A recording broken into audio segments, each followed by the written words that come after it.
contigo. Nosotros conversando con John Jairo, habíamos pensado que vamos a guiar esta conversación de una forma de que podamos ir aterrizando el terreno para que después podamos profundizar en temas más coyunturales. Tenemos una historia de vida que es muy importante, que queremos escuchar y entender para que sepamos que estos no son temáticas de estadísticas. Y por eso la primera pregunta, querido John Jairo, que te quiero hacer para que podamos empezar a abrir y abrir este tema y a mostrar quién es John Jairo, es cómo empieza tu experiencia. ¿Quién es la persona que está en Colombia antes, mucho antes de salir del país? Me escucha. Muy bien, muy buenos días en Colombia y a los que nos encontramos en territorio europeo. Y escuché a alguien que estaba por Canadá. Gracias por la invitación a este desayuno de Rodeando la Paz, Rodeando el Diálogo. Y un saludo muy especial a cada uno de vosotros, a Andrea, a Camilo, a Carmenza, a Carolina, a Diana, a Gloria, a Javier, a Joana, a Joan, a Juanita, a Julián, Lina, Luisa, María, Marta, Miguel, Morela, Pilar y Yasmin. Les he escuchado con mucha atención a cada uno. ¿Y quién es John Jairo Romero? John Jairo Romero es una víctima del conflicto por el Estado colombiano. Estoy en el exilio desde 1993 en diferentes países que ya partimos en la historia. También John Jairo es reinsertado del M-19. He estado tanto en el primer rompimiento del proceso de paz, en las campañas, en los campamentos y la gran marcha que hicimos en la Plaza de Bolívar. Tuve el último campamento, para que vean por dónde va, que se llamaba Jorge Eliezer Gaitán, en Bogotá, en el barrio Corinto, del suroriente de Bogotá. Posteriormente, del rompimiento del diálogo, también, pero hay algo mucho más importante de todo eso, si me permite. Soy homosexual.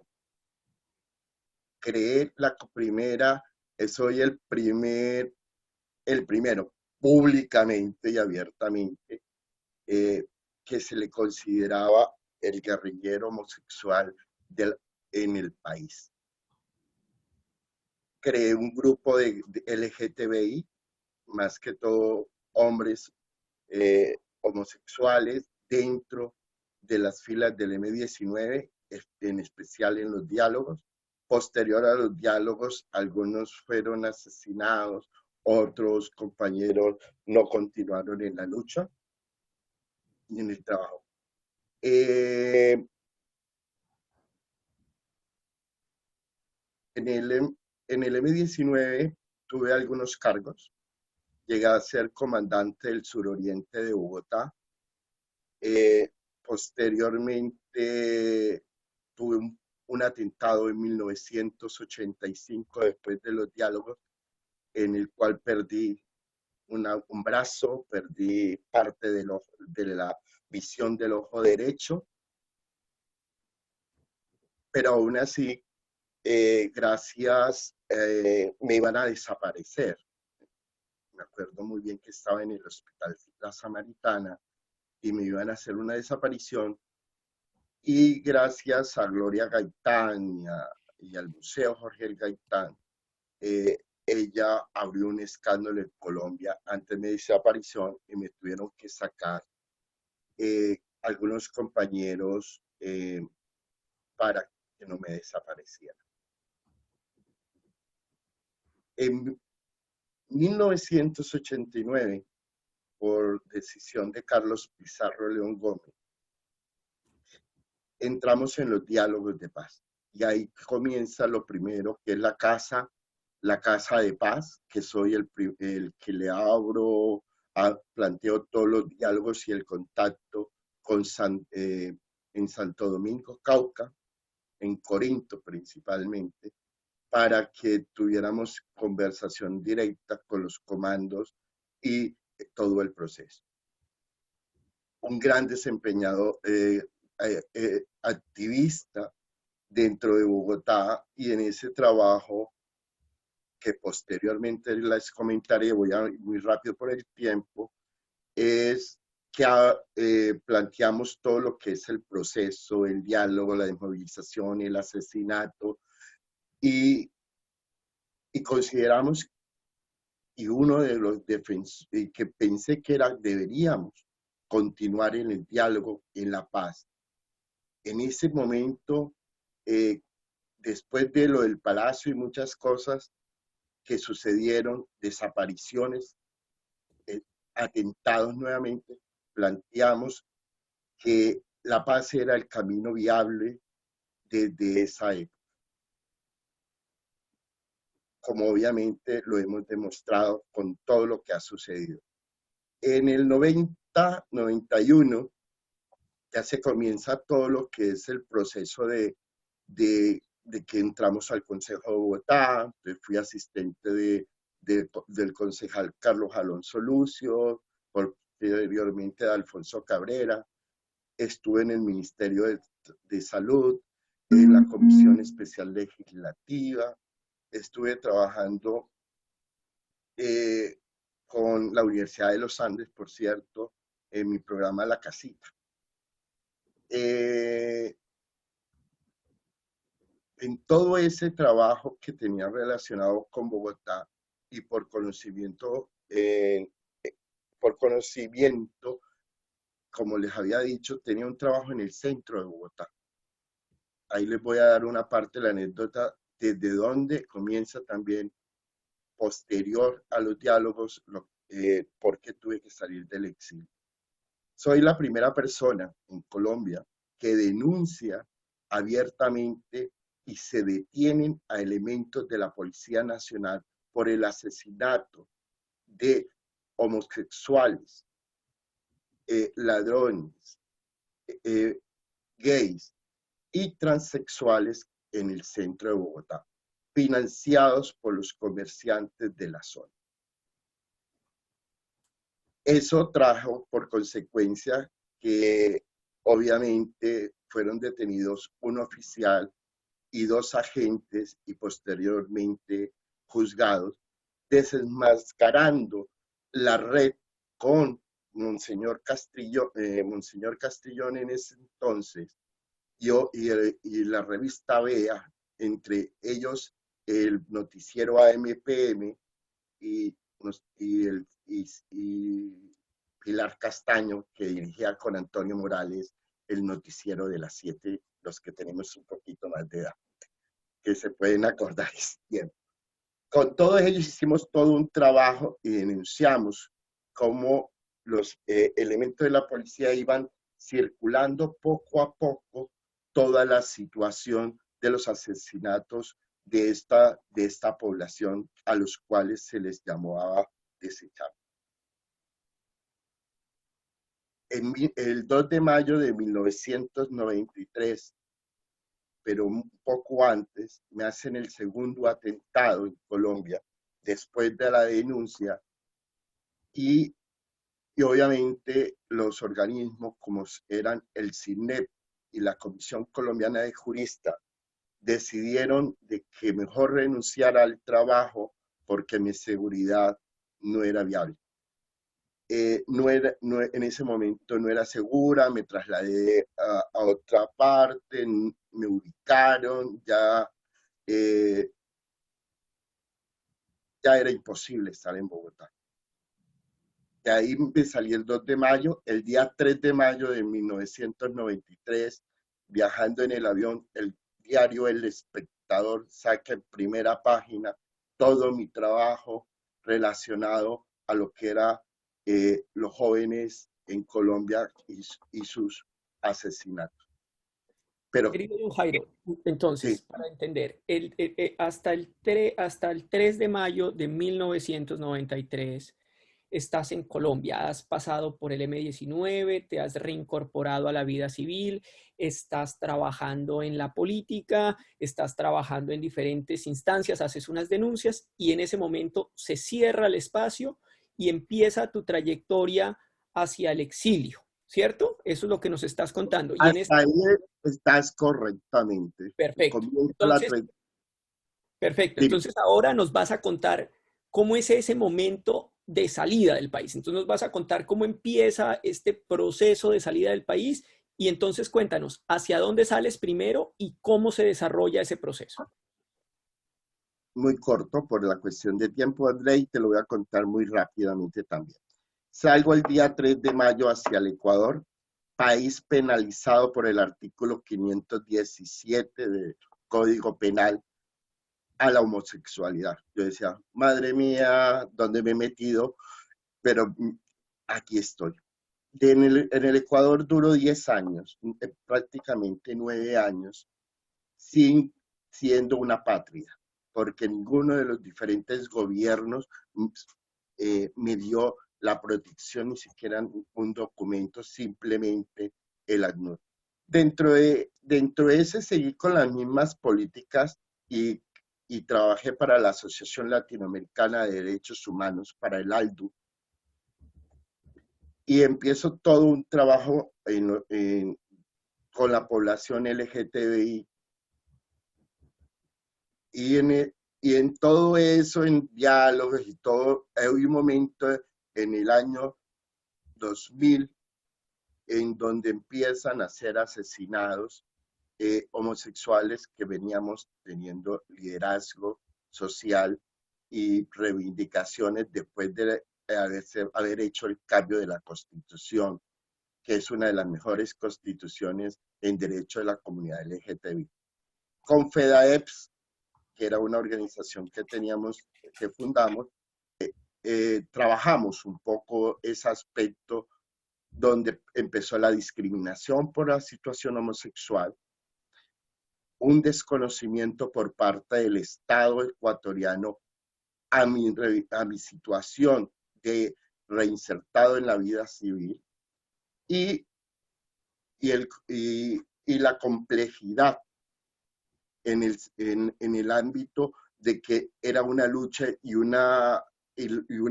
era una situación sobre la homosexualidad en esa época donde para ir a una discoteca habían que pasar 13 rondas.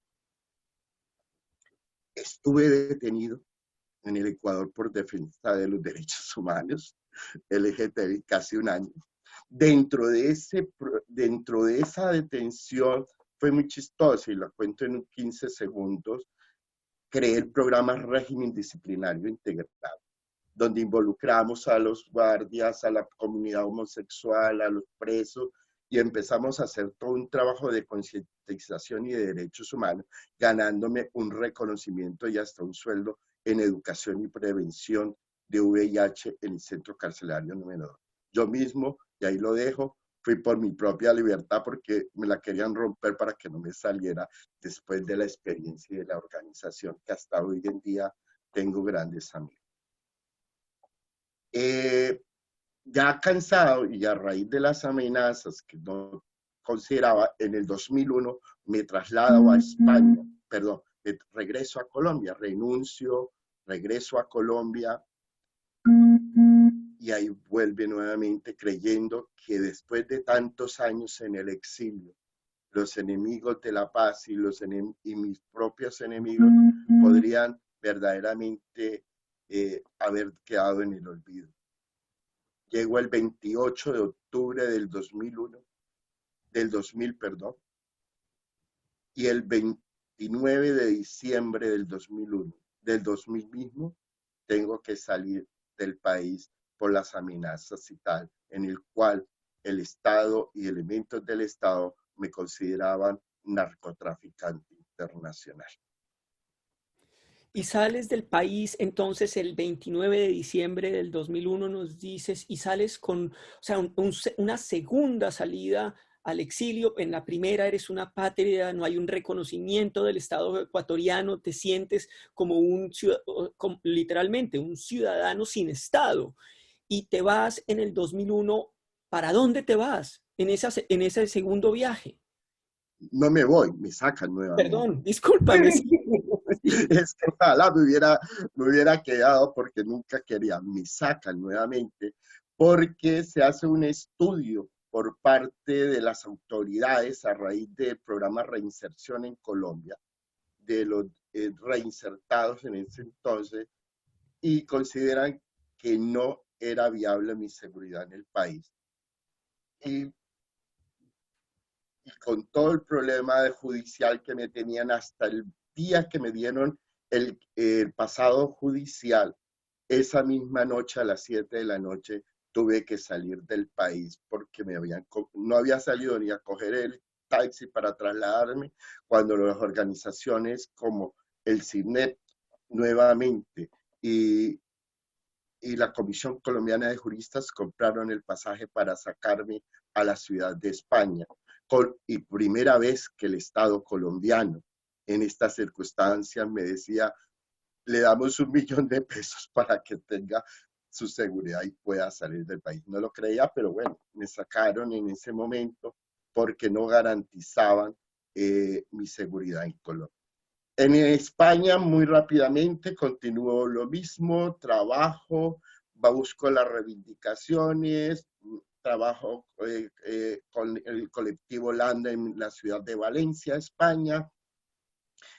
Logramos el trabajo en la lucha para el matrimonio homosexual, LGTBI, lo logramos, también con la federación.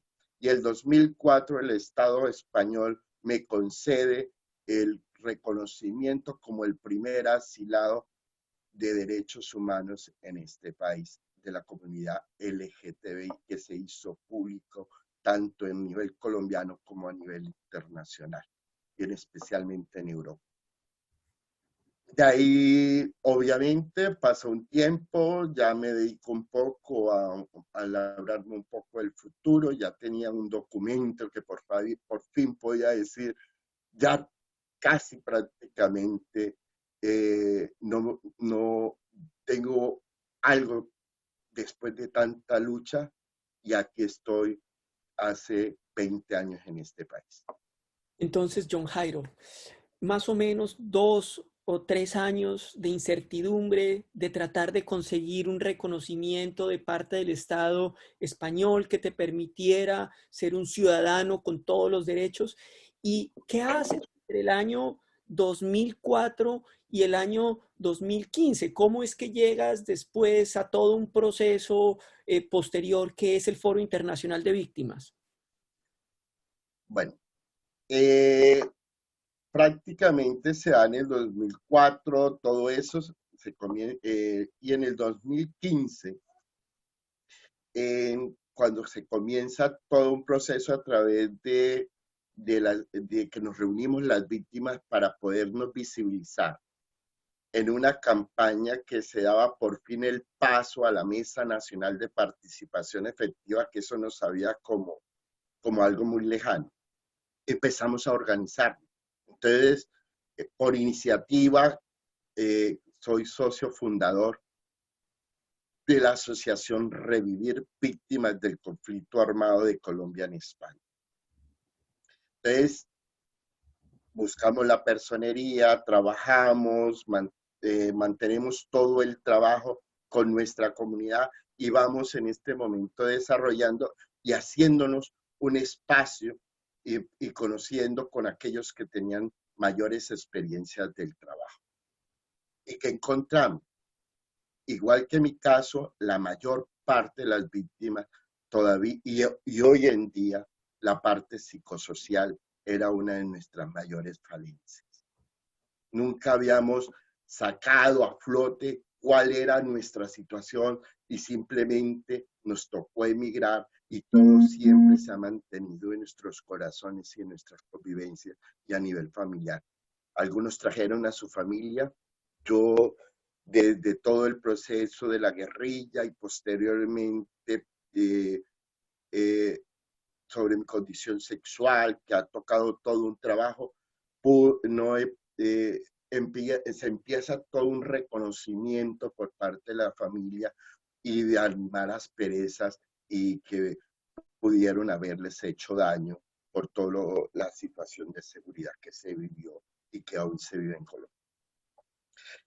Y en eso nace la unidad y comenzamos a conocernos como hacemos aquí en Europa y entro al Foro Internacional de Víctimas, en el cual hasta el día de hoy soy el coordinador de la comunidad valenciana, y a partir de ahí todo un trabajo de plataformas para lo que era la Mesa Nacional, y hoy en día soy el representante por las víctimas en el exterior a la Mesa Nacional de Participación Efectiva, que se dio el mes de noviembre del 2019.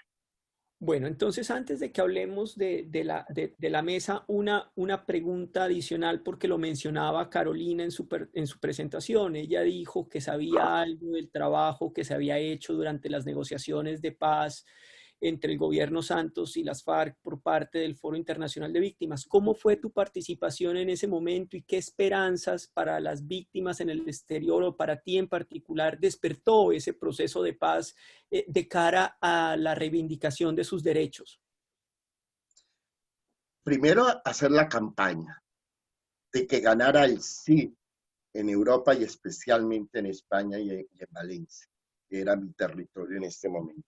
Hicimos un gran trabajo, nos unió mucho a muchos colombianos, éramos un grupo bastante fuerte y logramos de que Valencia capital y muchos países en Europa y especialmente en todo el mundo ganara el sí al proceso de paz.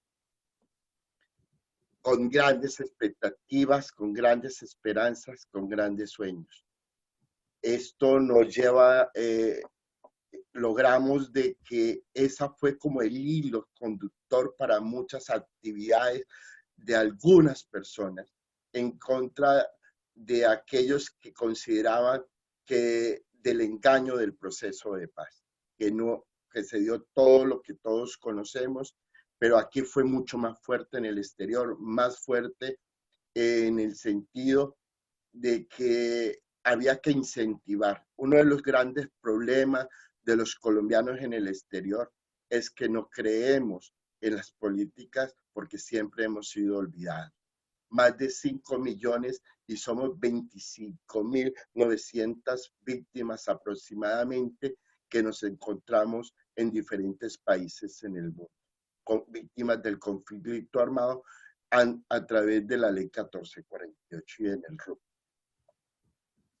En España, en Valencia, somos aproximadamente unas 375 hombres y mujeres.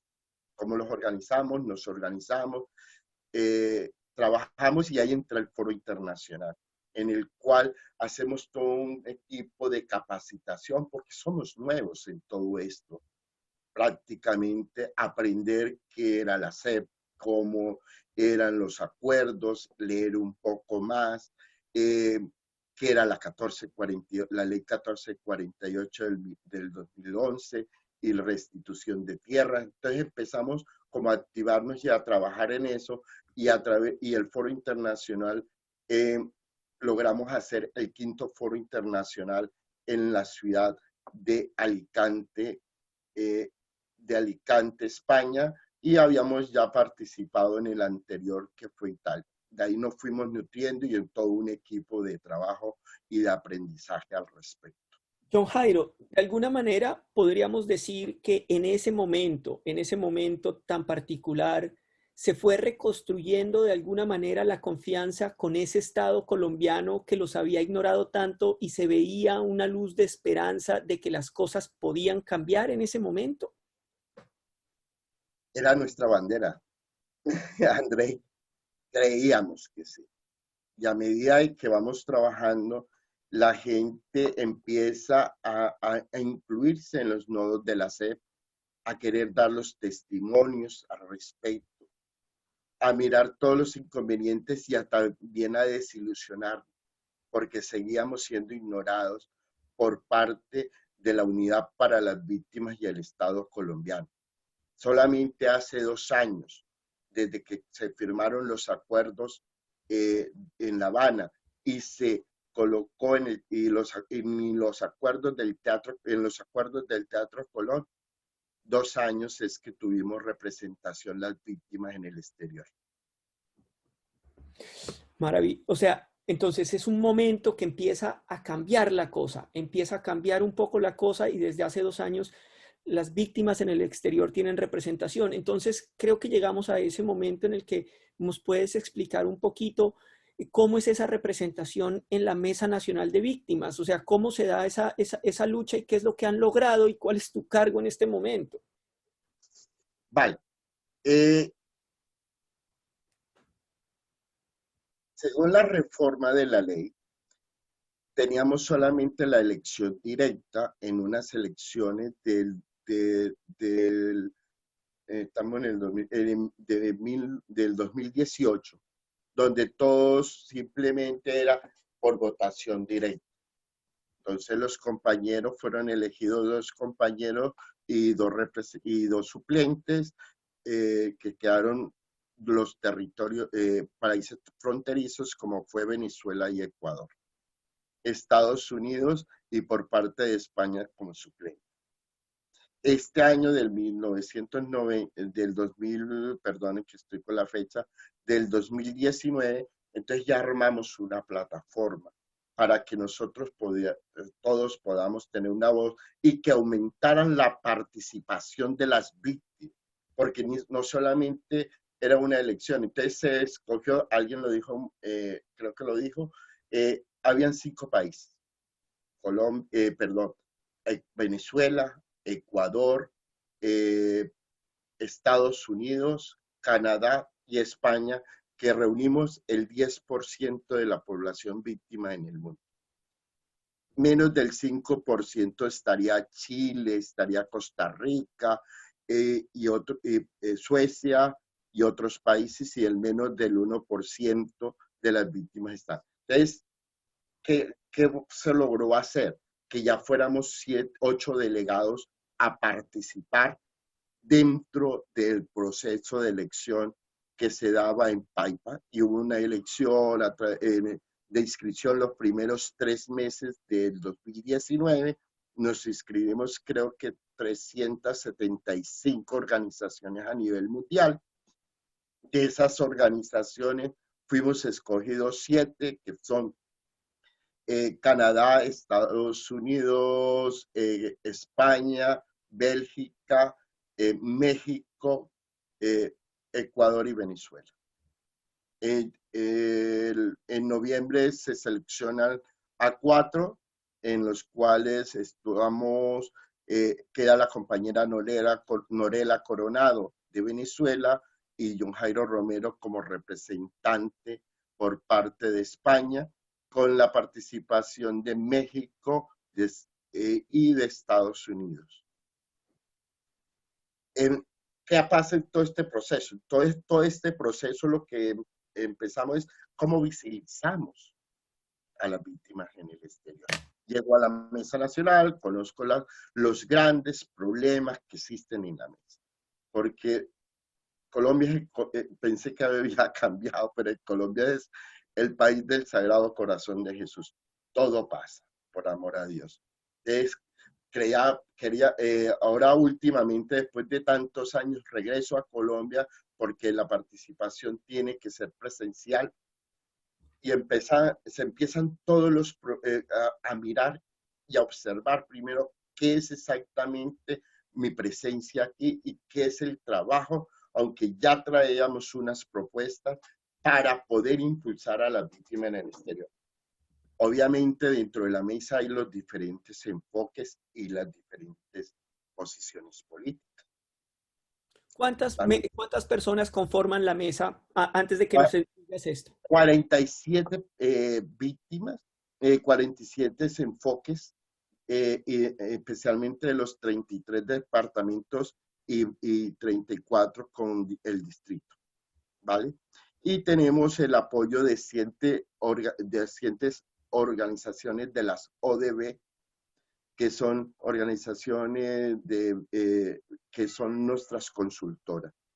Total, 54 personas conformamos entre hombres y mujeres.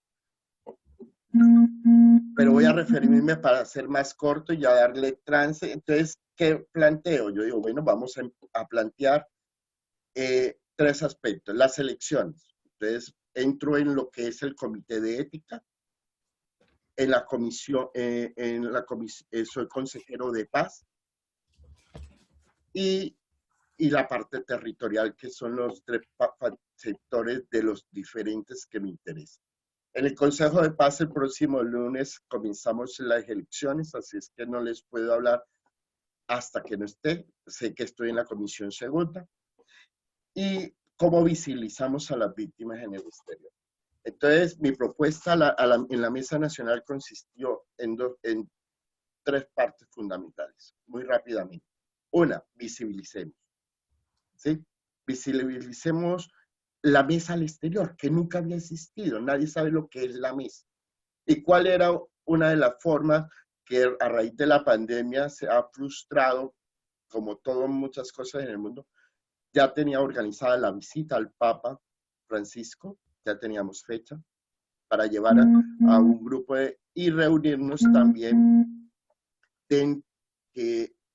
con Michelle Bachelet, la alta comisionada de Naciones Unidas en Ginebra, con 2 aspectos fundamentales. Era que llegara el coordinador, 3 delegados de la mesa y una ODB, que es las hermanas escarabinianas. Les logramos, ya le habíamos logrado esto y una información a los medios de comunicación.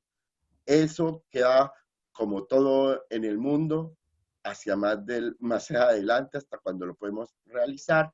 Otra de las actividades dentro de la mesa que es la autofinanciación. Una de las críticas que tenemos es que todo lo que se decida en la mesa y a través de la Secretaría Técnica que es de la Defensoría del Pueblo, se decide cuando el gobierno quiere dar para podernos reunir. Entonces, yo te doy el dinero, yo marco las políticas. Es una de las críticas más grandes que le hago y que estaba aprendiendo. Entonces, si yo les doy el dinero, ustedes se van por estos o por esto, o supuestamente no hay presupuesto para nada o no hay diálogo para el respecto. Mi trabajo en el comité de ética, por ejemplo, para darte un ejemplo, desorganización total, no nos podemos reunir. Es una cuestión de que en estos últimos años debería haber una documentación concreta de los reglamentos del comité de ética y eso. Lo estamos reestructurando, una nueva presentación. Voy a ser muy delicado porque ya sé lo que va a pasar, lo que voy a decir. Entonces, las divisiones. Entonces, en este sentido de las divisiones, procuramos de que de una manera u otra tomen la dinámica de que los compañeros y compañeras podamos compartir y llevar nuestra información al respecto. Esto es Voz Populi dentro de la mesa y vamos a ver si lo logramos. Y en eso estamos planteando, y es una de las propuestas que también vengo dialogando, espero que no se nos dé la autofinanciación, porque teniendo nosotros autofinanciación, tenemos derecho a una exigencia del Estado colombiano. John Jairo, antes de abrir a las preguntas de las personas, y les quiero aprovechar este momento para plantearles cómo vamos a hacer el ejercicio. Por favor, utilicen el chat. Una vez abramos a preguntas, para empezar a escribirme quienes quisieran empezar a hacer preguntas, yo seguiré ese orden.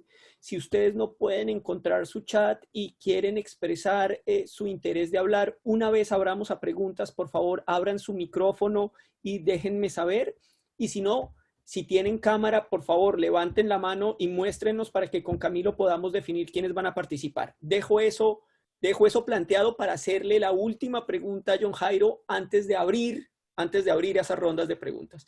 Y John Jairo, tiene que ver con algo que creo que Lina en algún momento mencionó en la ronda y es, dejemos en este momento un poquito congelado el tema de la mesa, seguramente volveremos en las preguntas y respuestas, pero hablemos del tema de la Comisión de la Verdad y de la Jurisdicción Especial para la Paz y del Sistema Integral de Verdad, Justicia, Reparación y Garantías de No Repetición. ¿Cómo sientes tú que ha sido la participación de las víctimas en el exterior con estos nuevos mecanismos? ¿Se sienten reconocidos? ¿Están participando? ¿Cuáles son? ¿Qué es lo bueno, lo malo y lo feo? Porque nada es perfecto en el mundo. Vale, en la Comisión de la Verdad, yo creo que aquí en Europa, el País Vasco, hay una compañera del País Vasco y Cataluña, verdaderamente sí hay un trabajo. Se están empezando a tomar los testimonios, hay un equipo creo que de 75 compañeros aproximadamente a nivel europeo tomando los testimonios y la gente participando y quieren participar. Lo de la pandemia nos ha costado un retraso, creo que a todas y todos, y en ese sentido, ayer hemos estado trabajando y han hecho una nueva contrapropuesta por parte de la Comisión de la Verdad, es que se tomen los testimonios vía virtual. Yo personalmente estoy en contra de eso por el momento, porque yo creo que tal como te lo dijo, la parte psicosocial es fundamental al dar una declaración. Yo hoy en día no me he atrevido a dar mi testimonio y mi declaración, pero eso es fundamental. Debe haber un acompañamiento presencial y especialmente en muchos casos que yo conozco que se hace. En cuanto a la Jurisdicción Especial para la Paz, antes de entrar yo quería, porque yo sé que no nos podemos extender por el tiempo, te he compartido un documento de mi intervención del 9 de abril, del Día de las Víctimas, justamente al padre de Rose. Si los compañeros o compañeras quieren, hay algo muy detallado, todo el proceso de la centralidad de las víctimas, la ley 1448, el que desea se le puede compartir. Y voy muy de la JEP rápidamente. Sobre la JEP.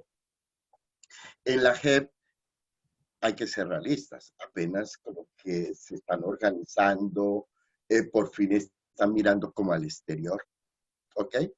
Y ayer, justamente el día de ayer, en la cabeza de Zully Laverde y de Viviana, ya empieza con una comisión de 2 o 3, que actualmente está Miguel, y van a empezar toda la relación de la declaración. Ahí hay un amor entre amor y odio, que si puede, tenemos el problema es en la declaración de las personas.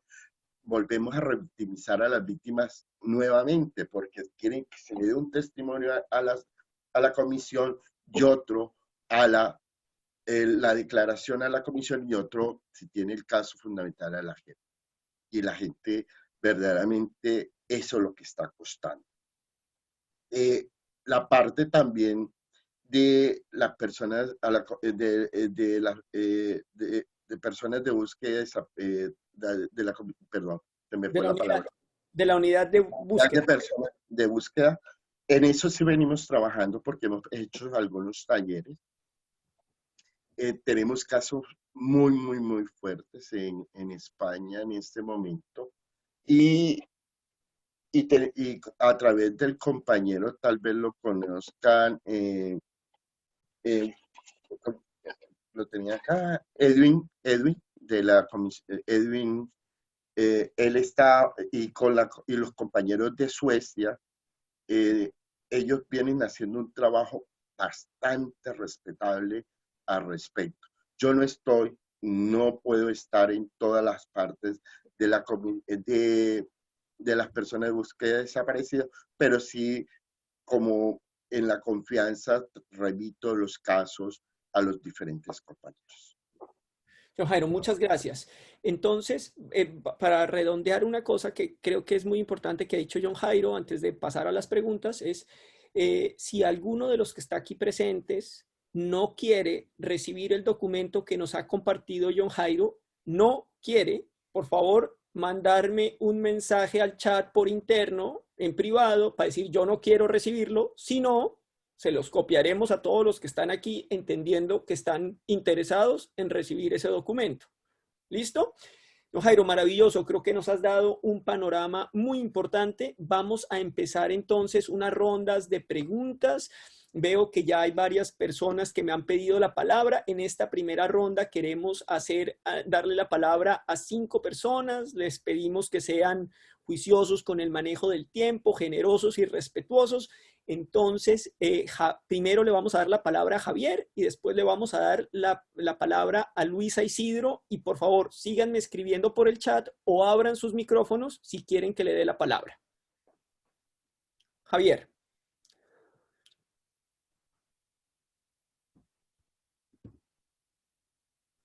Espérate que... Bueno, dale. ¿ya me escuchan? Sí. No, bueno, John, de nuevo mil gracias. Sé que es un testimonio de vida, pues que se queda corto, ¿no? Que no es de solamente 45 minutos, una hora de relato. Es mucho más profundo el tema.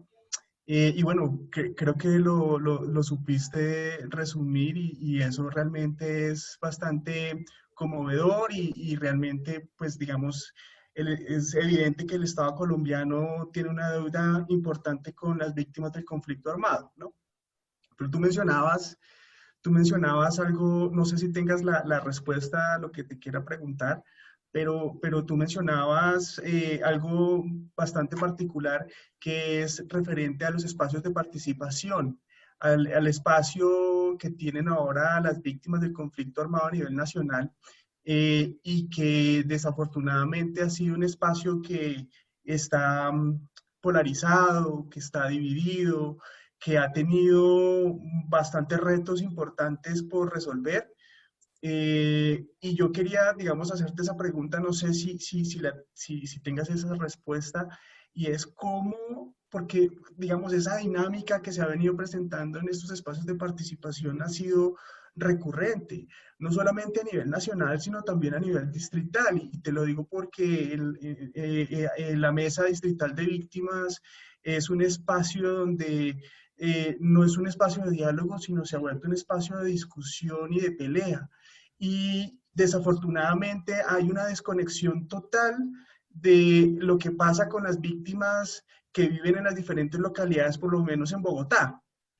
Una desconexión completamente y una desconexión profunda. Entonces, digamos, la pregunta es, ¿cómo yo entiendo que es un trabajo de corresponsabilidad también del Estado y de las políticas públicas de mirar y de tratar de solucionar estos temas, pero pues digamos aplicando un poco de los principios que tenemos dentro de la organización de Rodemos el Diálogo de la corresponsabilidad. Quería preguntarte cómo podemos o cómo se podría mejorar ese tema de descentralizar un poco la participación de víctimas en Colombia, en el distrito, en las diferentes localidades, en los diferentes municipios. Yo veo que tú tienes una organización y en el exterior están supremamente organizados, pero en Colombia no está pasando eso. Entonces, ¿cómo podemos mejorar cómo podemos descentralizar la participación? Y te quería hacer otra pregunta rápida y es, ¿qué opinas de tener una persona que es de la comunidad LGTBI liderando la alcaldía de Bogotá? Muchas gracias, Javier. Vamos a tomar la siguiente pregunta. Luisa Isidro desde Canadá. John Jairo, muchísimas gracias por todo lo que nos estás contando. Yo tengo muchísimas preguntas, pero pues voy a tratar de ser como lo más breve posible.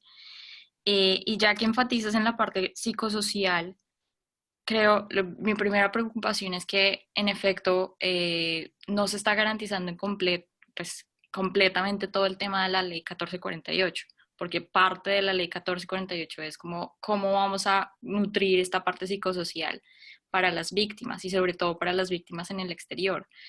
Entonces mi pregunta es, no sé si ustedes como equipos están apoyando, digamos, están cumpliendo esa parte del Estado o si tienen como algunos otros medios o, digamos, ¿cómo crees tú que puede ser solucionado esto y cómo se puede fortalecer este tipo de enfoque en las diferentes instituciones transnacionales, digamos, cómo lo está haciendo la Comisión de la Verdad, cómo lo está haciendo la Unidad de Búsqueda de Personas Desaparecidas?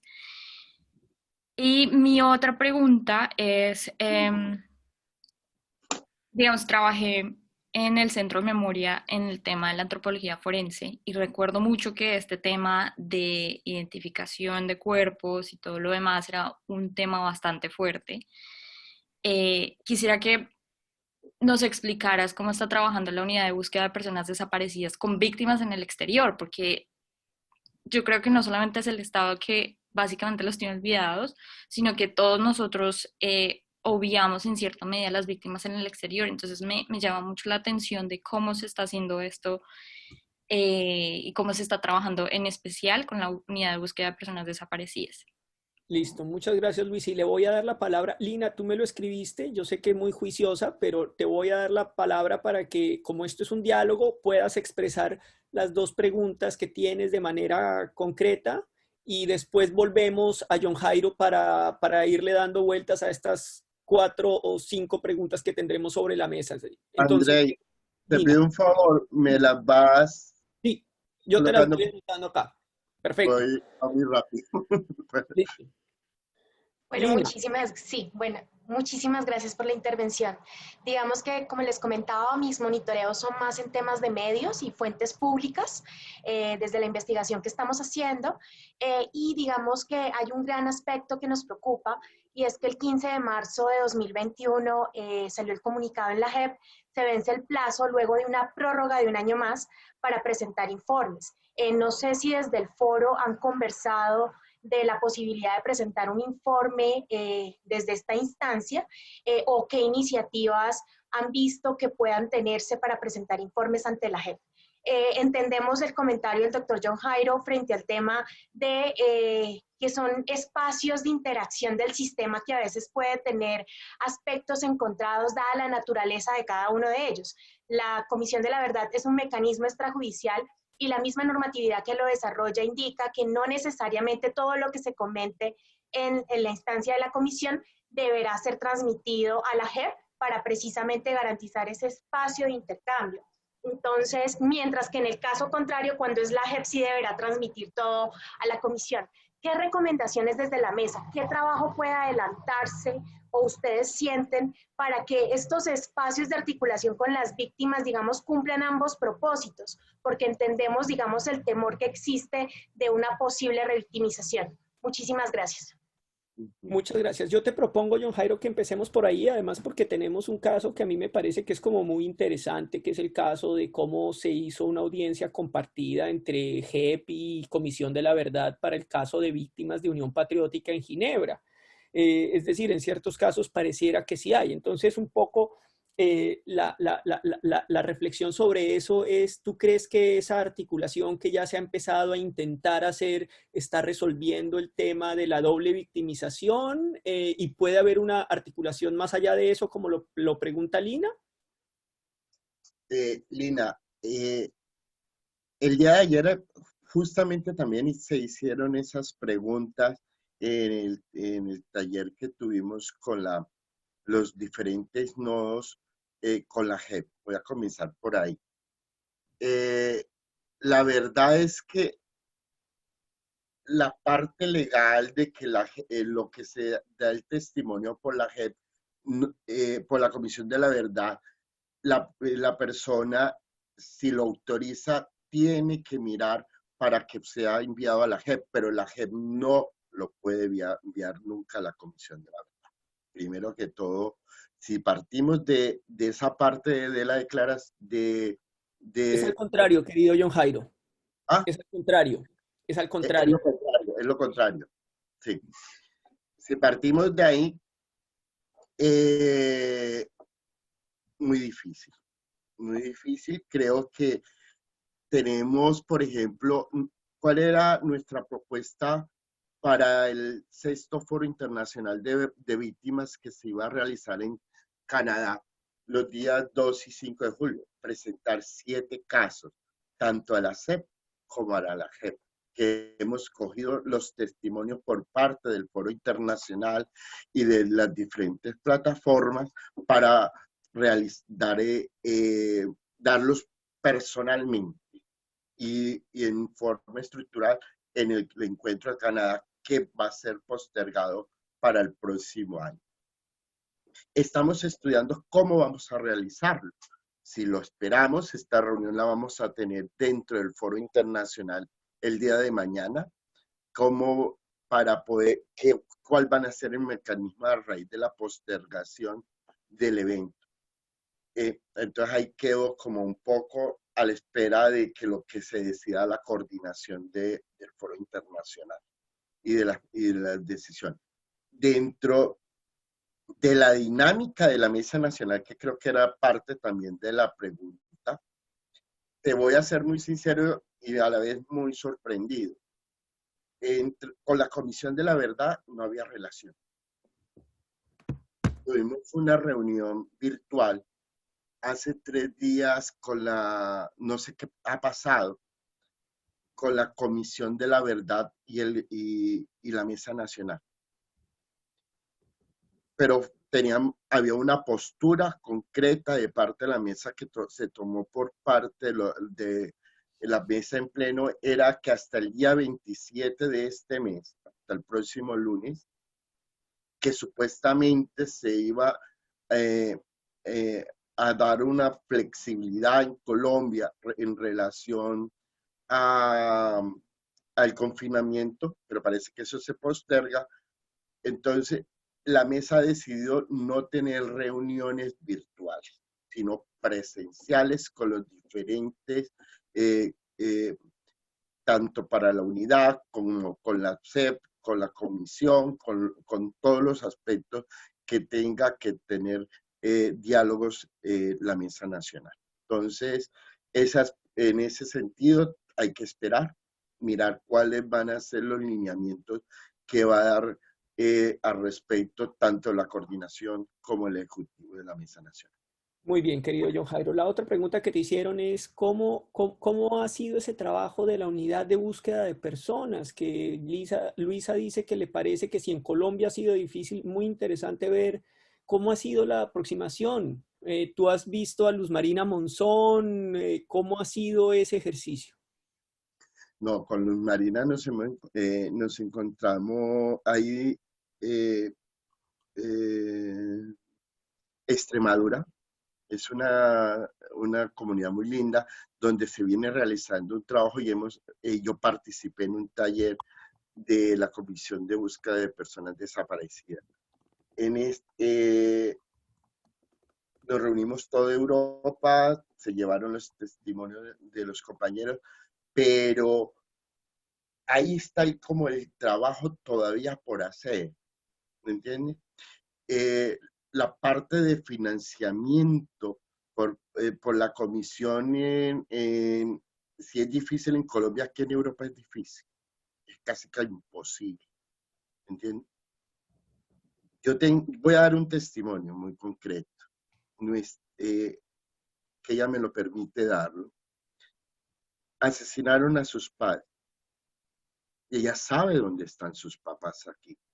Y todas las veces que me reúno con ella para hablar un poco del tema, con una compañera, me dice, John, pero yo lo sé cuándo me van a permitir ir a buscar los restos de mi papá para darle cristiana sepultura.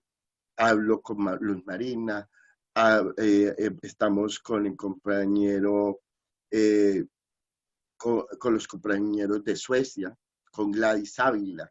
Planteamos todo el mecanismo y nos sentimos tan frustrados que yo en esa parte, la verdad no me gusta trabajar.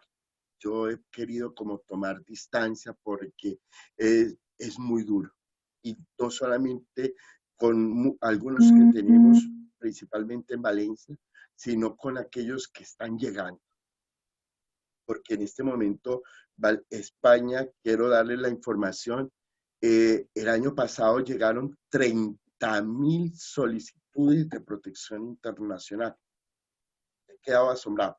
Y lo que va del transcurso de enero y de febrero, que tenemos los datos, porque ya después del coronavirus y no tenemos los datos de marzo, superamos a Venezuela. Solamente en enero entraron 2.700 personas. Colombianos. Colombianos para solicitud de protección internacional. Y en el mes de febrero ya solamente superamos ya casi las 5.000 personas en solicitud de protección internacional. Esa es preocupante. Hay muchos casos de personas que han venido por situación de tierra, porque sigue la violencia en Colombia en ese sentido, y estamos mirándole, ¿no? Primero la parte psicosocial, hacer su declaración, su acompañamiento, de mirar a ver si están en el RUP, no están en el RUP, cómo podemos lograr. Yo tengo una cónsul genial, de verdad que yo aquí me quito mi sombrero, porque esto sí hay que decirlo, y lo voy a decir en este espacio. La cónsul de Valencia nos ha dejado, para aquellos que vienen por protección internacional, no dejar registro, ¿sí me entienden? Para poder hacer la declaración, sino simplemente va sin citas, sin absolutamente ningún tipo de trámite, a dar su declaración por parte de los socios y de las personas que quieran incentivar al respecto. Y lo mismo lo hacemos en los espacios que nos brinda el ayuntamiento para hacer las declaraciones inacentes. No sé si he respondido a la pregunta. Perfecto. John Jairo, y esto está un poco pegado con el tema, pues, perdón, tú lo mencionaste en algún otro momento más bien, el tema psicosocial. Sabemos que ese enfoque psicosocial, como bien lo mencionabas tú, es absolutamente importante, y ahora con el coronavirus, pues es un reto muy grande, pero que si nos puedes contar un poquito más cómo se estaba haciendo la aproximación psicosocial en Europa por parte de las instituciones del sistema integral, pero más allá también de si era por parte de las instituciones, si las propias organizaciones sociales han empezado a trabajar ese enfoque para apoyar el trabajo psicosocial dentro de la recolección de testimonios de las víctimas en el exterior. Perfecto. Voy a responder con mucha sinceridad nuevamente. Por parte del gobierno y de algunos consulados, simplemente se va a dar una declaración en un servicio como si fueras tú a sacar la cédula. La persona que tiene el consulado de turno en la tarde toma declaraciones y no le importa, simplemente deme la declaración y venga. Eso está sucediendo en los consulados en muchos países. Nosotros, en lo que a lo que a mí se refiere con los grupos que yo manejo aquí en España, que es lo que yo puedo dar testimonio. Tenemos a un abogado que lo hemos sensibilizado, y antes de enviar a dar la declaración a muchas víctimas, a seguir el procedimiento, tienen que pasar por el departamento de psicología de la asociación para hacerles todo ese acompañamiento. Nosotros lo hacemos, ¿sí? Hay otros compañeros, y eso sí, porque hemos contado con la suerte de que 2 psicólogas son colombianas, conocen el conflicto, podemos trabajar con ellas y en ese sentido apoyar a nuestros compañeros y a nuestros conciudadanos para que hagan ese proceso. Eso no se da en todos los países, eso no se da ni siquiera en otras ciudades de España. Y creo que sobre eso valdría la pena, si me permites, John Jairo, complementar y decirle a Luisa que precisamente por esa experiencia que tienen algunas organizaciones sociales en Europa en trabajo psicosocial, gran parte del despliegue de enfoque psicosocial de la Comisión de la Verdad en el exterior se ha basado en esa experiencia de organizaciones sociales y por eso se está trabajando directamente con las organizaciones para que las organizaciones piensen cómo es que se puede ofrecer ese acompañamiento para que las víctimas que decidan entregar sus testimonios a la Comisión de la Verdad lo hagan de una manera que no les cause más daño. Creo que eso es, como siempre, una gran enseñanza que nos dejan las organizaciones sociales de la capacidad de autoorganización y de poder contribuir a la construcción de paz en Colombia. Siguiente pregunta, John Jairo. Vamos a pasar a lo de Javier. Él te decía que ese sí, ese es directo y Javier ya lo está viviendo y vamos a sí. Vale, Javier, eso ya es muy interesante. La verdad, yo tengo apenas 3 secciones, Javier, dentro de la Mesa Nacional y una capacitación en Medellín por parte de la Defensoría del Pueblo. ¿Cómo lo vemos? Uy, Javier, yo creo de que la parte siempre ha sido como una forma de llevarles el mensaje a los compañeros. Primero siendo neutral, ni de un grupo ni del otro grupo. ¿Me entiendes? Intentando decirles cómo es el trabajo por parte de las diferentes plataformas. Mi experiencia con el Foro Internacional, mi experiencia personal a través de Revipaz, de los diferentes espacios, que aunque tengamos diferencias, podemos llegar a un acuerdo en beneficio de las víctimas y de los colombianos en el exterior. Conozco muy profundamente el problema estoy conociendo, porque me llega documentación a raíz del Comité de Ética, del problema que se está viviendo en el distrito, en Bogotá distrito. Y ahí te lo digo, la verdad es que creo que no lo sé, eso se tendría que preguntar si los diferentes comités de ética departamentales, municipales, están organizados. La verdad es que el Comité de Ética de la Mesa Nacional estamos en una parte de que sea verdaderamente efectiva, porque no tenemos absolutamente solamente borradores del 2018. Y que no Muchas gracias, John Jairo. Y esta sí es como últimamente lo estamos llamando Enrodemos el Diálogo. Esto sí va a ser un tomate cherry, o sea, una respuesta rápida. Dígamela. Y es, ¿qué opinas de que Claudia López sea la alcaldesa de Bogotá y va a ser la futura presidenta de Colombia si sigue como va trabajando bien? Esperemos que vaya muy bien. La verdad es que es tiempo. Bogotá lo necesitaba, Colombia necesita el trabajo. Yo creo que Gustavo Petro en eso abrió caminos, especialmente en Bogotá, dándole las oportunidades a la comunidad LGTBI y en el cual creo que se han desarrollado grandes trabajos. Especialmente creo que Claudia va a ser una gran alcaldía y eso espero para beneficio de los capitalinos en Bogotá. Y te juro que ella hasta buscaría un retorno bueno para decir de retornar a Colombia. Que es una cosa mayor, hay que decirlo, cuando una persona que ha estado en el exilio, como ustedes se pueden dar cuenta, y que desconfía tanto de la capacidad del Estado colombiano, decide retornar, eso es verdaderamente una decisión muy importante que demuestra cierta confianza en la institucionalidad.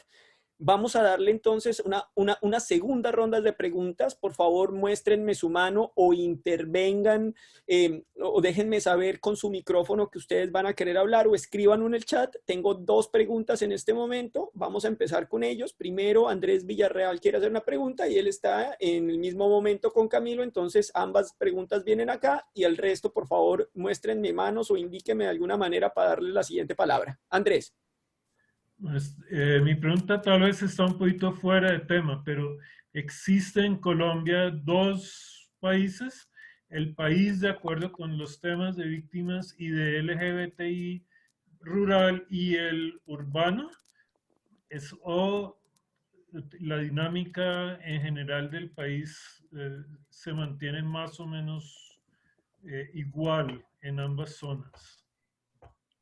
Bueno, la mía, un poco personal para John, que me parece interesante hacérsela pues a quienes han sido víctimas de desplazamiento, pero en particular a quienes han sido víctimas de desplazamiento transnacional, es, pues primero, que extrañas de vivir en Colombia, pero también a que ya te has acostumbrado en Valencia, que te costaría mucho dejar de tu vida en Valencia. Gracias, Camilo. No tengo más preguntas en el chat en este momento. Me gustaría preguntarles a ver a las personas, porque pues esta es su oportunidad. Ustedes saben que este es un diálogo, entonces no sé si alguien más me da la posibilidad de verlos o de decirme para darle la palabra. De las personas que no han hablado, le voy a dar la palabra a Luisa Isidro, que me la ha pedido otra vez, y bueno, anímense. Y después a María Abella también me ha dicho que quiere hacer otra pregunta. Entonces vamos a dar esas preguntas, y después Javier me ha dicho que otra vez, pero invito a todo el resto también a que se animen a preguntar. Entonces vamos con Luisa Isidro rápidamente, y después con María Bella. Gracias otra vez. John Jairo, pues digamos, aprovechando que estás acá, me generó como mucha preocupación esto que nos contabas de lo que te pasó en Ecuador, y me hace también cuestionar como de las personas que en este momento están, pues por la pandemia, están confinadas y son exiliados y todo lo demás. Y me hace, pues la otra pregunta ahí que tengo es, ¿cómo ves tú, desde tu experiencia, cómo ves tú la preparación del Estado que te acoge o del país que te acoge como persona refugiada o exiliada o asilada? Súper, muchas gracias, Luis. Y María, te damos la palabra a ti, y después le voy a dar la palabra a Diana Cerda, que no había preguntado, y después, Javi, te mantengo para la siguiente ronda. María.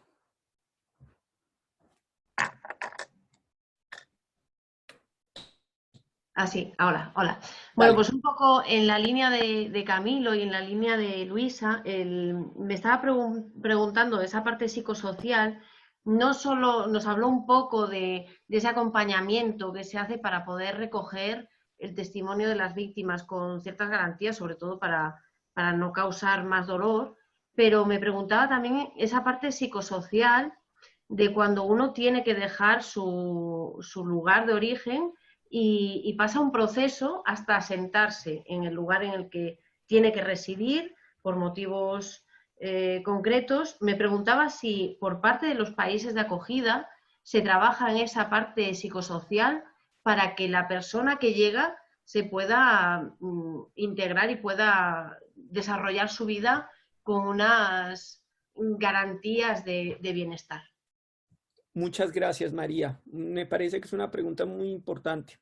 Diana Cerda. Gracias.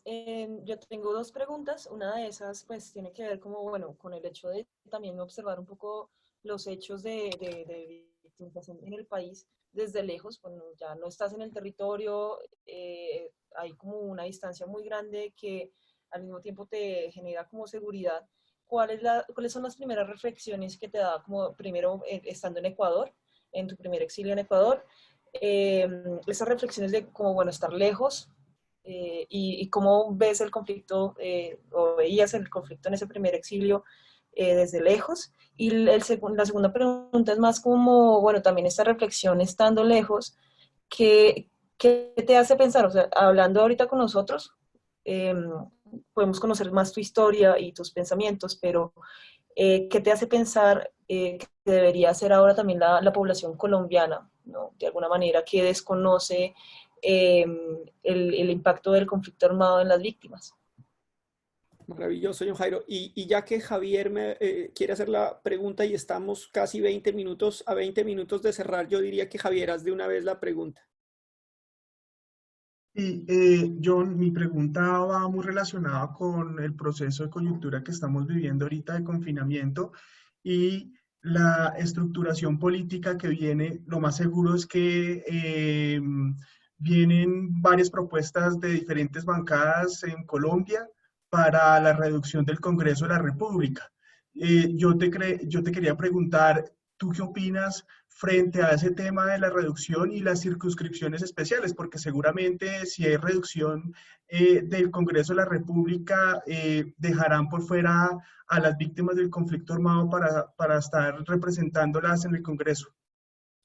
Muchas gracias, Javi. Yo creo que vamos a empezar con esa última pregunta, además, John Jairo, porque nos permite de una manera tocar un tema que se nos había quedado entre el tintero. Y te voy a pedir que nos toca hacer casi que tomates cherries aquí, de varios, porque a las 11 en punto nos toca estar ya fuera de la sala porque hay otra reunión posterior. Entonces, la pregunta de las circunscripciones especiales. Circunscripciones especiales. Vale. Ya planteé que eran, ahora los militares también quieren, a partir de que se les den 6 curul.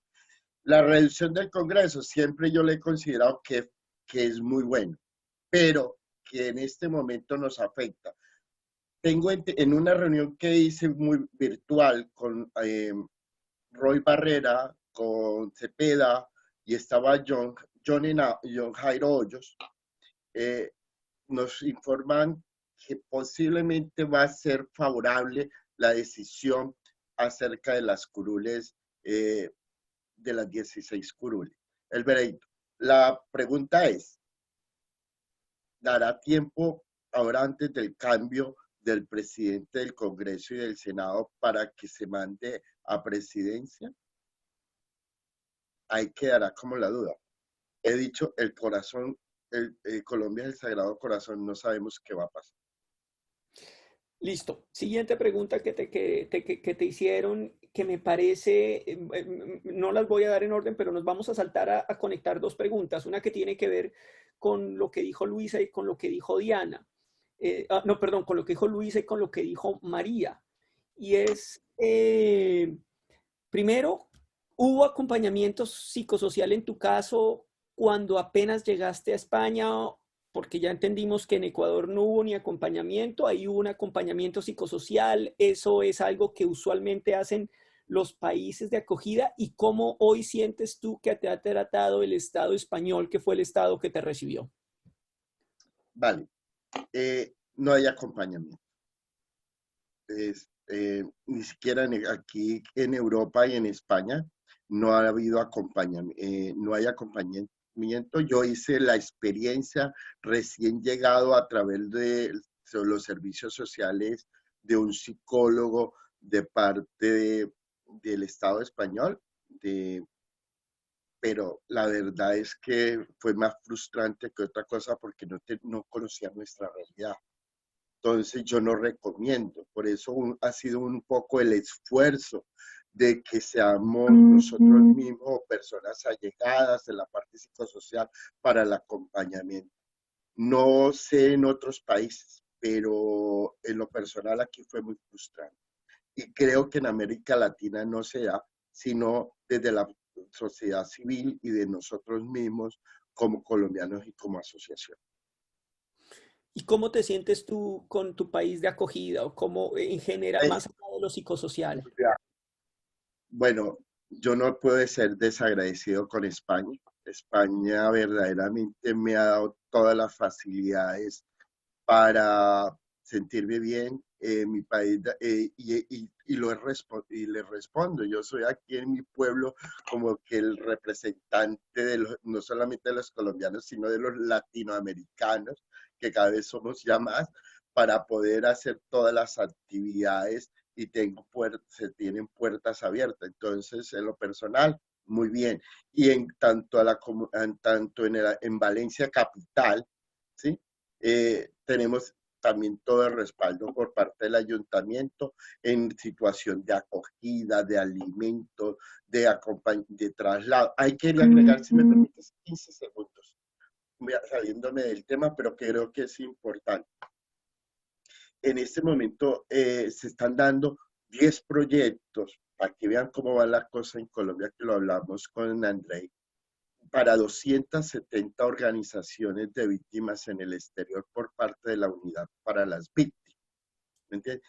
De un coste de $5.000. Y se pueden imaginar que eso en muchos países no hay absolutamente nada. Y segundo, es que parece de los 700 mercados que están dando, por ejemplo, para las víctimas por parte de la unidad a 700 familias solamente en Costa Rica y en el Ecuador. El problema de Ecuador es bastante preocupante. Yo creo que ustedes todos conocen la situación. Yo tengo un informe por parte de la compañera Cecilia de cuántas personas se quieren regresar a Colombia. Y ahí aprovecho otra cosa y perdóname, Andrei, para hacer otra denuncia que lo que nos está pasando. Se hablan de los vuelos humanitarios y hay un representante, no quiero decir el nombre, lo voy a decir prácticamente, el señor Vélez, el representante por el exterior, está planteando vuelos humanitarios, compañero. Especialmente dice que, pero de vuelos humanitarios no tiene absolutamente nada. Son vuelos comerciales y todos conocen, aunque la ley lo diga.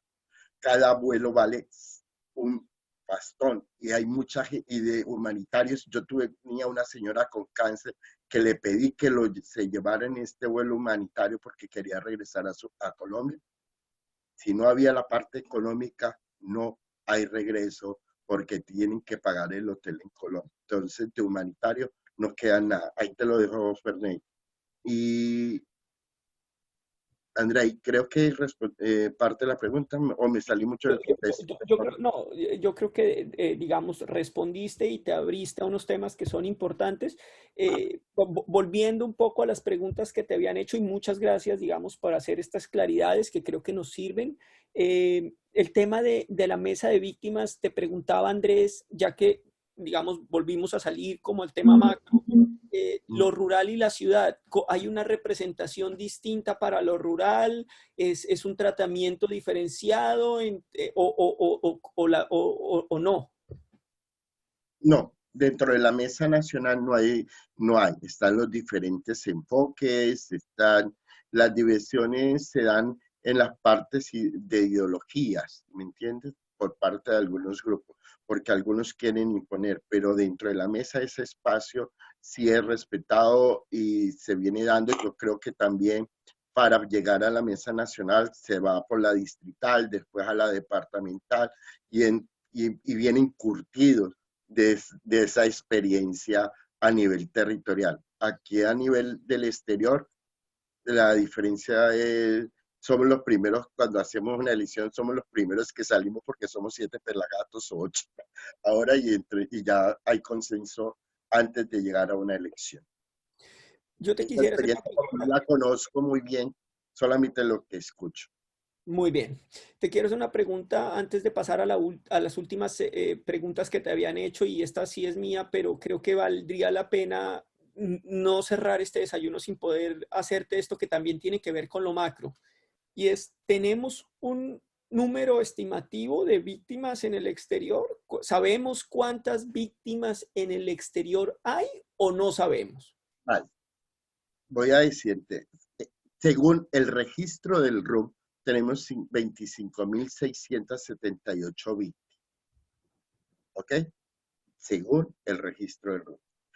En un estudio que se ha hecho por no declaración, porque los espacios, los consulados quedan lejos, porque no se conoce, calculamos que pueden haber unas 400.000 víctimas directas del conflicto armado colombiano. ¿Vale? El incremento de esto, y te lo soy muy lo que se está presentando y lo que yo he podido mirar del año pasado y Cuando te hablo del aumento de protección internacional, muchos son solicitantes de protección, están en el RUP, ¿me entiendes? Entonces, el aumento va a ser bastante considerable para cuando se haga un consenso al respecto. Y lo bueno de esto es que en el exterior se están tomando las declaraciones aún por los hechos victimizantes. Muchas gracias. Creo que eso nos ayuda a aclarar el panorama. Entramos entonces en la última sección de unas preguntas que te habían hecho que vuelven a lo personal. Quizás vamos a ir entonces como ese primer exilio en el Ecuador. Te preguntaba Diana, ¿cómo en ese primer exilio en el Ecuador veías desde allá el conflicto armado interno en Colombia, ¿no? Se veía y se sentía, porque constantemente pasaba por el CARDE muchos colombianos que en el término de los años y a través de la Asociación Latinoamericana estuve mucho en contacto al respecto, cómo a través especialmente en la frontera aumentaba la violencia y llegó a territorios. Hablo del Ecuador concretamente, y el dolor de familias enteras en ese sentido llegando a su familia. Llegué a ir al Lago Agrio y te digo que fue demoledor. Muchas familias que llegaban y que tuvieron que verdaderamente dar el sufrimiento. De ahí creo que quiero plantearles una inquietud que seguro que va a pasar respondiendo actualmente, aunque es la vivencia en Colombia también. ¿Qué va a pasar y qué está pasando en la pandemia en España? Quiero hablar nuevamente por España. En este momento, España, como la mayoría de los países, vamos a tener 8 millones de parados. Estoy hablando de los últimos meses, más de 50.000 colombianos, del último año más de 50.000 colombianos en solicitud de protección internacional, de los cuales más de 15.000 o 20.000 en lo que va de este año. Perdón, unas 5.000 personas en lo que va de este año. ¿Qué va a pasar cuando se dan? Si no han presentado, no van a dar los mecanismos, van a quedar en paro y la situación, y ya se habló de que no va a haber regularización. Va a pasar lo mismo que no sé si los que han vivido aquí en el Ecuador, lo que pasó en el 2008, el retorno. ¿Cómo va a ser ese retorno? ¿Cómo vamos a conseguir que el gobierno colombiano empiece a darla a los colombianos y colombianas que quieren retornar? Si las ayudas en este momento estarán cerradas. Tenemos lista de espera de más de 400 personas que quieren retornar a Colombia, según el informe que me ha dado el consulado de Madrid. Va a aumentar. Va a ser un caos que yo prefiero, si aquí todos los días me llaman, yo Jairo, perdonen que hablamos de lo personal, tengo 2 hijos, no tengo la leche, no tengo comedor, corra a llamar a Asuntos Sociales, corra a llamar a Cruz Roja dice, yo no te tiene la pelota, Cruz Roja, estamos desbordados, te mando a Servicios Sociales del Ayuntamiento, te lo cogen a la semana, a las 2 semanas. Si aquí estamos en un caos, imagínate. Pero bueno, no se deja de comer. Siempre a todo el que ha llamado a la asociación se le lleva a su mercado. En ese sentido estamos trabajando. Pero esto se acaba. Ya el mercado de alimentos, el Banco de Alimentos dijo que tiene solamente para un mes. Si no se vuelven a llenar las despensas. Bueno, vamos a tener también bastante problemas. Y esto, digamos, era una de las cosas que en algún momento uno tenía que hacer. La comisión de esclarecimiento de la verdad era proponer hacia el final un protocolo de retorno para aquellos que quieran retornar, pero con la crisis del coronavirus, pues las cosas se nos adelantan y se complican más. John Jairo, yo te quiero hacer la siguiente pregunta que está aquí en el tintero. Hay personas que me están haciendo nuevas preguntas, pero vamos a tener que cerrar el espacio muy pronto. pero no quiero dejar de hacerte las dos preguntas que ya habían estado planteadas. Una tiene que ver con lo que Camilo te preguntó. ¿Qué extrañas de Colombia? ¿Qué extrañas de Colombia? Bueno, siempre me lo he hecho. Y no primero, sus frutas. Las extraño demasiado. El folclore de su gente. Cuando yo llegué, lo primero que quise fue comerme un mango de verdad, comerme toda la fruta que pudiera, el sabor a la papaya, el olor a la guayaba, todo eso era lo que extrañaba. Pero muy aparte de eso, a mi familia.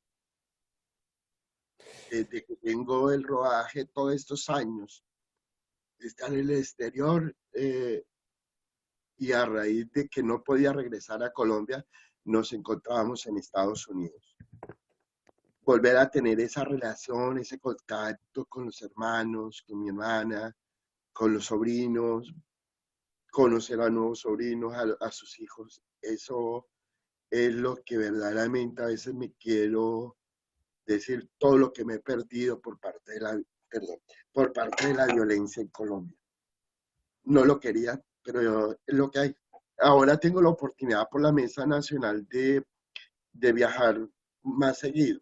Espero que a raíz de un problema que tuve en este último viaje, no se deteriore la situación, aunque ya lo dieron a entender por cuestiones de seguridad, porque fui nuevamente amenazado. Pero que se den las medidas adicionales, aunque voy por 3 o 4 días. Eso es extraño. Querido, gracias por contarnos esto, toda nuestra solidaridad y además es un gesto de confianza, de que este desayuno ha sido un espacio íntimo. Creo que todos estamos rodeándote en este momento, dándote un abrazo virtual y creo que este es el momento preciso además para hacerte la última pregunta que te habían hecho y si me puedes hacer un tomate cherry con esa sería maravilloso. Y es, que no lo estoy haciendo, por cierto. No. ¿Qué podemos hacer, John Jairo? ¿Qué puede hacer la sociedad colombiana después de esto que tú nos has contado? ¿Tú cómo te sentirías respaldado desde Colombia? ¿Qué podemos hacer por las víctimas en el exterior? ¿Podemos hacer algo? Bueno, yo creo que primero que concientizar al gobierno que existimos, visibilizarnos, hacernos escuchar. ¿Cómo lo logramos? Que se empiece hablando, ¿me entiendes? Que se empiece a mostrar nuestra realidad.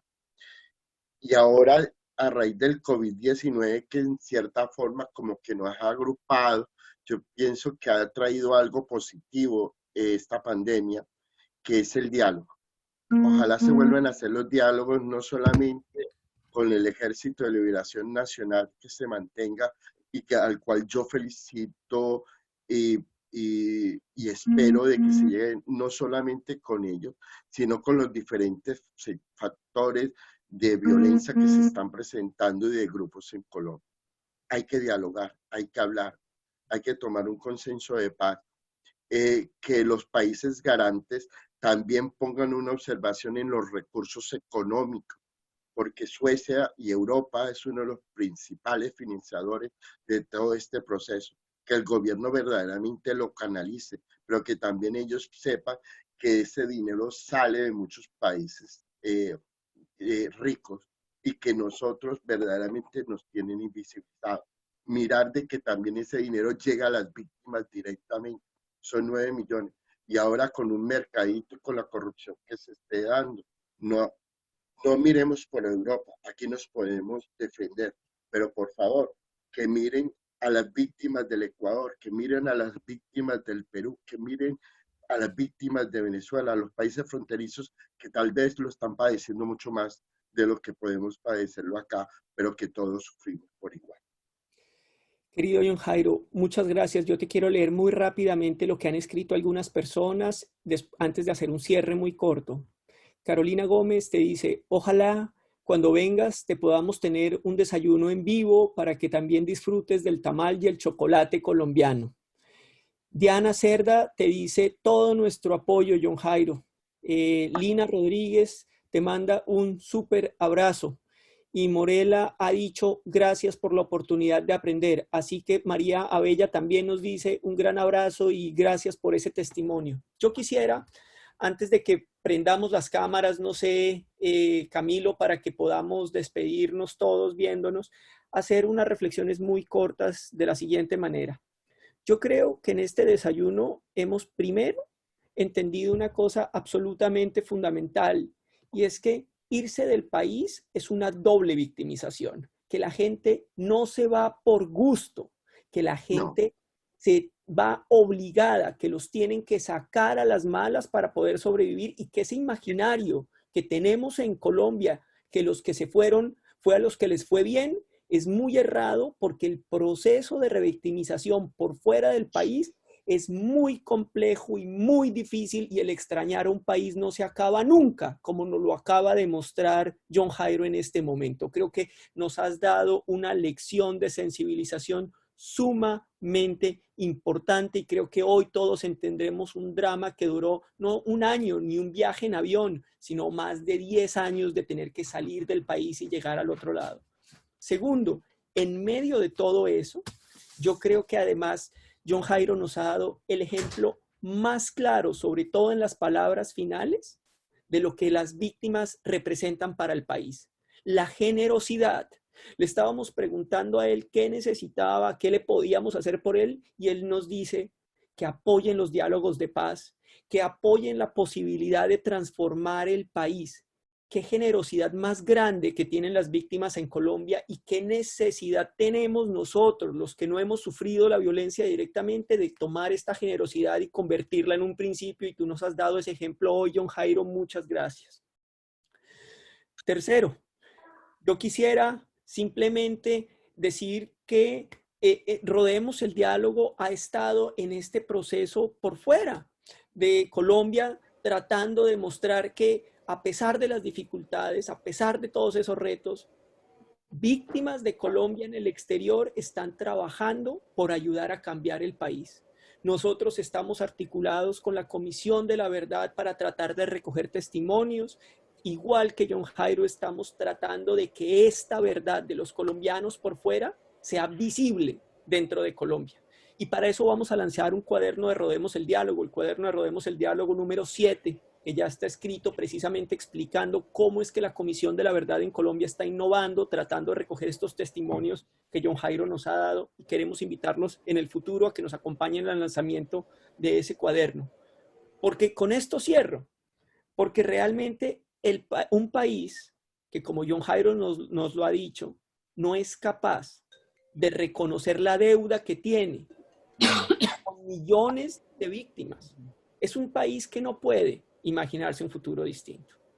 Ese es el reto que tenemos.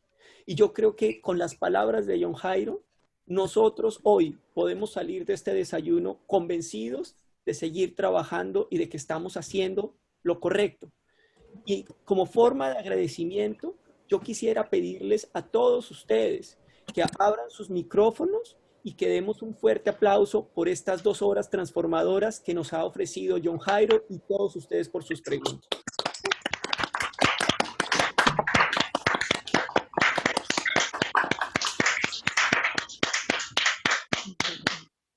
Feliz fin de semana, disfruten su mañana, su tarde en Colombia.